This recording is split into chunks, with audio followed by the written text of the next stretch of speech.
Barney Reyes had been sweeping the corridors of the Roosevelt-class aircraft carrier USS Orion for over 12 years. His faded blue mechanic suit was a permanent fixture on the lower decks. His cap always tugged just low enough to shield his eyes from unnecessary attention. No one, not even the youngest ensign or the oldest lieutenant, ever bothered to ask him what he did before he began pushing a mop. He was just Old Man Barney, the janitor who moved with a quiet purpose, never late, never absent, and always disappearing just before you realized he had been there. One fateful afternoon, as the carrier floated idle in the Pacific, one of its primary turbine engines went completely offline. The Admiral himself stood glaring at a circle of frantic engineers who had tried every diagnostic protocol, boot sequence, and failsafe known in the ship's technical manual. Still, the colossal engine groaned in refusal. The chief engineer, red-faced and drenched in sweat, shook his head for the 15th time, and the executive officer paced behind him with mounting dread. They were 36 hours behind schedule, their radar systems were compromised by the power loss, and the fleet's integrity depended on the Orion leading the group through an area that was not just hostile, but volatile. That was when a young ensign, barely out of the academy, pointed timidly toward the catwalk above Engineering Bay 2 and said, "Sir, someone's accessing the diagnostic panel manually." The officers turned, squinting into the smoke-misted heat of the room, only to see the janitor, Reyes, standing on the scaffold with a tablet jacked into the engine's interface. His fingers moved across the touchscreen with a precision and speed that stunned even the AI assistant monitoring his input. "Who the hell are you?" barked the Admiral, stepping toward the catwalk. But Reyes didn't look up.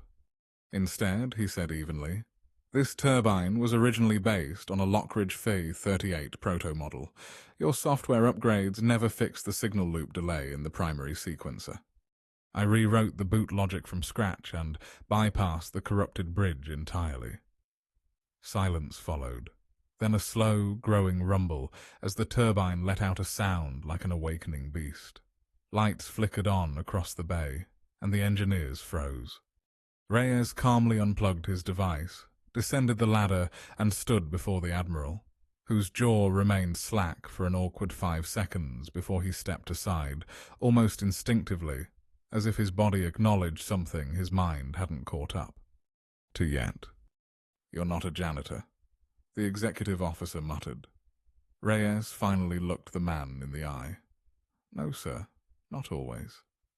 And so it began, an unraveling of decades of hidden identity. Files buried beneath black clearance levels revealed that Barnaby A. Reyes had once been Lieutenant Commander Barnaby Reyes, head of the Naval Advanced Systems during the Cold War. He was later seconded to the Advanced Research Projects Agency's Ultra-Embedded Field Research Unit, a team so secret even the Vice President didn't know it existed. He was the architect behind linguistically adaptive machine algorithms, an expert in submarine propulsion architecture, fluent in 7 languages and 5 code dialects, and most notably the sole survivor of Operation Midnight Fire, a mission in 1982, where half the team vanished in the Arctic Circle. After the classified operation went south, Reyes vanished from military records, officially retired due to psychological stress. In reality, he chose to disappear, haunted by secrets he couldn't tell, and by the price his team paid for technology the world wasn't ready for. For 30 years, he worked odd jobs under aliases, never staying long, until a clerical error posted him to the Orion under a civilian contractor listing. He decided to stay. It was peaceful until now. The Admiral, shaken but now burning with questions, invited Reyes to his private briefing room, where high-ranking officers gathered to debrief the man they thought they knew. There Reyes sat, sipping black coffee as he answered their questions with calm clarity, identifying sabotage patterns in system logs none of their cybersecurity teams had noticed because they weren't looking for Cold War-era logic bombs. He walked them through obscure manual overrides installed before most of the crew was even born. Slowly, respect replaced skepticism. Reyes's presence grew larger than the room. That evening, word spread across the decks, not as a rumor, but as awe. "The janitor saved the ship," someone whispered. Sailors passed him in the corridors with uncertain smiles, and he nodded as always without needing praise. But the Admiral had other plans. He made a discreet call to Naval Command, requesting temporary reinstatement under emergency protocol.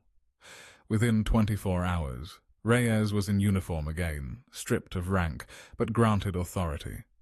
He led the engineering team through not only the full engine restoration, but also diagnosed vulnerabilities in the ship's navigation systems that hadn't even triggered alarms yet. On day 3, during a surprise joint inspection by a Department of Defense delegation, Reyes stood before the visitors, not in his janitor blues, but in a crisp temporary officer's uniform, a silver badge pinned above his left breast, with the initials BR subtly engraved. The general who entered the room last, General Harrison, stopped in his tracks when he saw him. "Barnaby," he said slowly, "they told me you were dead." "They were half right," Reyes replied. In private, General Harrison and Reyes spoke in low voices about Project Condor Echo, decommissioned in 1997, but rumored to have been revived using stolen research. Reyes had buried his files beneath multiple layers of encryption. But if someone aboard the Orion had triggered the defense protocols he built, it meant someone had found them. The Admiral ordered a quiet investigation. Reyes trained 2 engineers and 3 cadets in systems they'd never even seen before. He spoke 7 languages and used them fluently as he barked orders in drills, instructing sailors from multiple Allied units that had joined the carrier for a classified joint operation. Soon the crew stopped calling him janitor. They called him Sir, then just Reyes.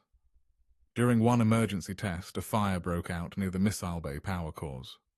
When others hesitated, Reyes charged through, cutting the power manually and guiding the fire team in with hand signals used only by elite clearance units, saving the section and preventing a chain reaction that would have cost the fleet. The Admiral later pinned a commendation to Reyes's uniform in a private ceremony with only senior staff and intelligence officers present. One young officer asked why Reyes had stayed hidden for so long. Reyes answered simply, "Because peace isn't made by legends. It's made by people doing the work no one else sees."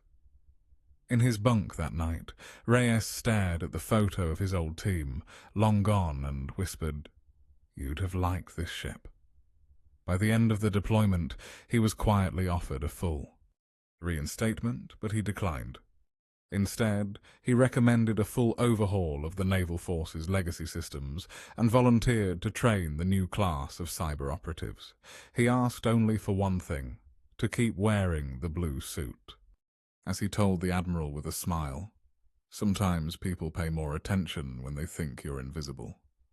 And when the next crisis came, when a foreign drone breached classified airspace and only one person could decode its algorithm, it wasn't the Admiral or the engineers or even naval intelligence who stepped forward first.